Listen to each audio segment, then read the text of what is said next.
Alrighty, so News of the Week episode on this Wednesday afternoon, and we start off with FC Cincinnati, and I'm pretty sure you can hear a lot of sigh of relief in the Cincinnati fan base and even the team itself, as well as it is reported by Tom Bogert that Lucho Acosta has finally reported to FC Cincinnati preseason training, so that saga is now officially over. There's been a lot of rumor of whether or not if he's going to stay or not, and it seems like he's in a holdout right now. That's why he is not showing up in training, but looks like that holdout has officially ended. And by the way, today I'm actually going to do the season preview of FC Cincinnati, and this absolutely changed everything of what I'm going to talk about with this team because we know how important Lucho Acosta means to this team, and it's also going to be fascinating to see that now he's back in training, whether or not if he will once again give 100% to this team, because when you're in a holdout like this, we've seen it in other sports where players are in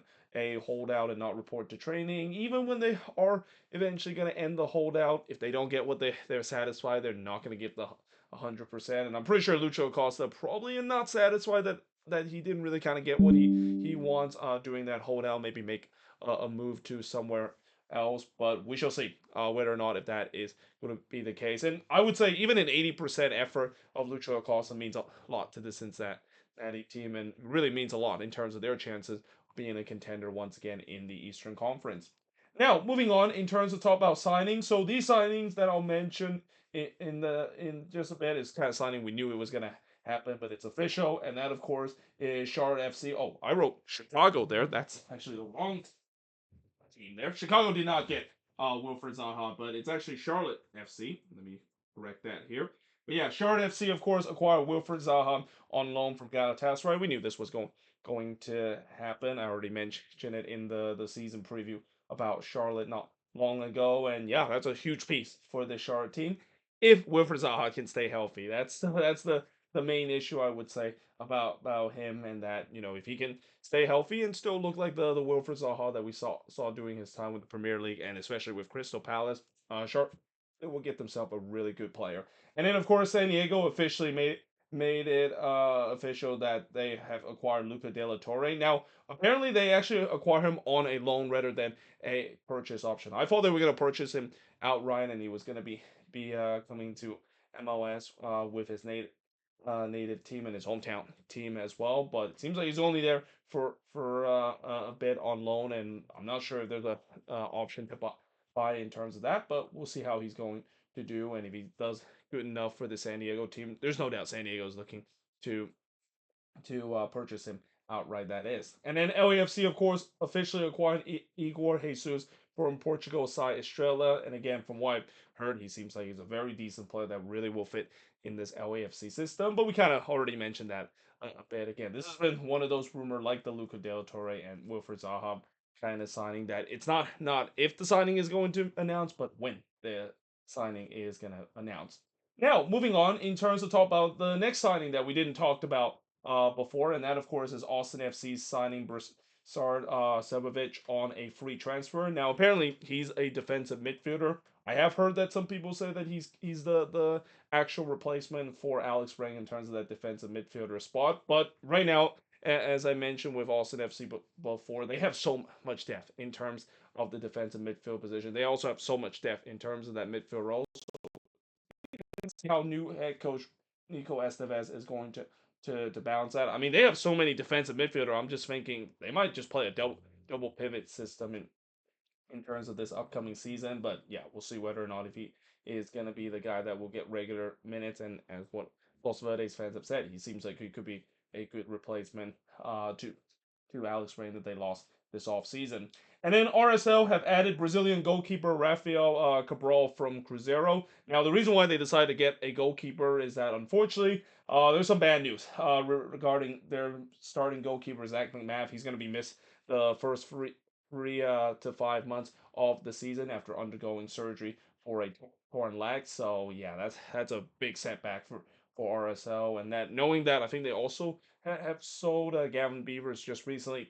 They desperately need a goalkeeper now. Getting a guy like Rafael Brawl, a guy that I don't know too much about, other than the fact that he does have some experience as well, which you always want to bring in a goalkeeper that is experienced. I think that this won't be a bad replacement, but we shall see whether or not if he's going to do well, and especially we'll see whether or not if this is just a temporary replacement, or if Rafael Cabral plays relatively well, maybe he might earn that starting spot outright, and unfortunately Zach McMath will have to play second fiddle again, or we could have maybe a situation like what we saw last season with RSL, where it feels like for Pablo Mastroeni, he's basically juggling in terms of goalkeeper. Sometimes he start McMath, depending on the form, and then sometimes he gave Beavers chance. And that we will have kind of like a revolving door in terms of goalkeeping situation for this RSL team. And then moving on in terms of contract extension, so the Galaxy have signed Maya Yoshida to a new contract extension. Not a big surprise. I mean, we knew this was going to happen, even with him being out of contract. Everybody knew that Maya Yoshida is going to come back. Consider the fact that he is the captain of the team. He brings a lot of leadership to that back line, and I think he actually has gone much better as the season goes along. Yes, there were times this season he wasn't that good, but as the season goes along, I thought he got much better and well deserve a new contract extension. And then Toronto FC have signed Luca Gavron to a new contract extension. I think this is a good choice as well. Consider Gavron is a really good backup option for this TFC side. Even started in terms of a couple of games.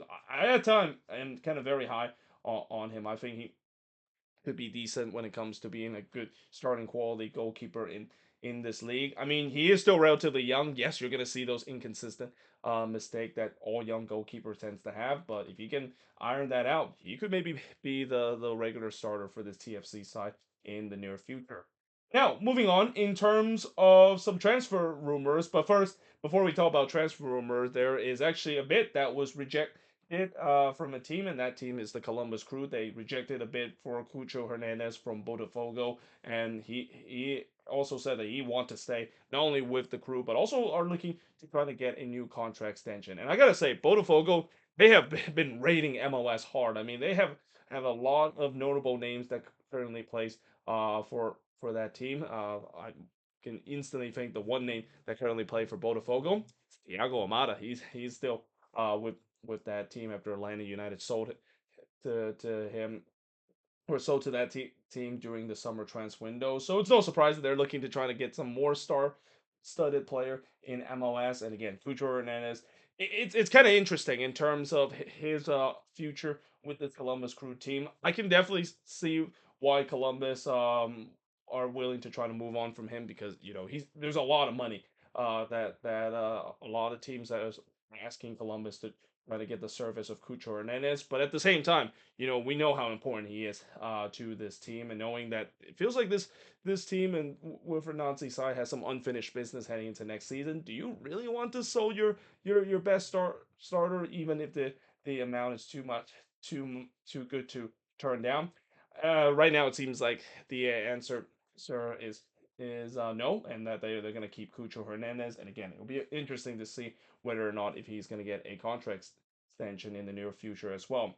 And then moving on, with LAFC making a couple of signings, or at least very close to making a couple of signings. First of all, they're actually finalizing a deal to acquire Mark Delgado from the LA Galaxy. So it looks like Mark Delgado is having a Raheem Edwards kind of experience of decided to flop the two LA team. We have seen this before, where these two rival, they switch player. I mean, another example is John McCarthy. He was an LAFC goalkeeper one year, and then he flipped to the Galaxy. It's hard to believe that now he has won two MLS Cup in a span of just 3 years for both LA team. I think he's the only player to be able to win MLS Cup with two separate rival team in recent memory. And some even say that Mark Delgado might be the first player to play for all three LA team, because if you remember, the ashes of Chivas USA is still there, and that Mark Delgado was on that Chivas USA team during his young career. So yeah, this he is pretty much Mr. LA when it comes to playing for these LA team. But certainly this is one that, again, kind of surprised the Galaxy decided to let go of Mark Delgado. I think he's a good depth option for this team, but I think LAFC kind of offer a huge amount of money that the Galaxy just simply doesn't want to turn off. Now, the LAFC is also set to sign Yayo Boa off of free agency. I had a feeling that Yayo Boa was going to claim by by an MLS team. Consider I think he is probably one of the more talented player out there in the free agency market. I mean, it's kind of unfortunate what happened during his time with Columbus, where he really got buried down the depth chart because the position he played. They are just so stacked up out there. That is Columbus in terms of that spot. But now that he's going to be going to LAFC, from what I heard, it seems like they're going to play him as a wing back as well. He has played that position before for Columbus and for Wilfred Nancy's side, and we'll see whether or not if that's going to be the case if once he does sign with LAFC, and not to mention getting more minutes as well. That's kind of one of the things that he wants to, and kind of the reason why he doesn't want to stay with Columbus because he was just so buried down the depth chart. And then the Portland Timbers, they're actually report to agree to sign Diego Valdez for $5 million from Club America. Now this definitely sounds like a very cheap amount of money to sign a guy that has been with Club America for a while now and being their main playmaker. The reason why the offer is a little bit small is that yeah, Diego Valdez he has not really had a great relationship with Club America right now, and it's pretty clear that Club America is trying to cut him and just almost in some way desperately trying to move on from him. And it seems like the Timbers are one of the team to look to get him. And there's no doubt that the Timbers are in the market of looking for a number 10 because we still do not know what's going on with the Evander situation. We still don't know whether or not if he is going to be the number 10 for this team. Consider he also didn't report to training as well. They might be thinking about moving on from him as well. So yeah, this is kind of almost like a bit of a backup option.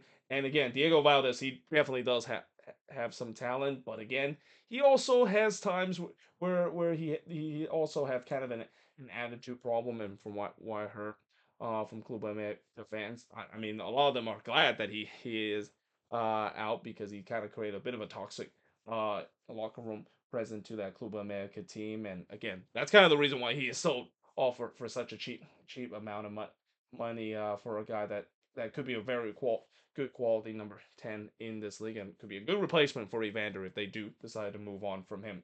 And then KA Ghent is looking to sign New York Red Bull striker Dante Van Zier. So it looks like Dante Van Zier is potentially going back to Belgium. And, during Dante Van Zier time with the Red Bulls, I mean, how do you say it? It's been kind of a mixed resort. Obviously, we know what happened in his first season in that racial situation that he was involved, and we also talked about how it feels like the soccer gods kind of saw that and put a curse on him because he just couldn't finish for a damn. And even though last season he was he the leading assist leader for this Red Bull team? I believe he was.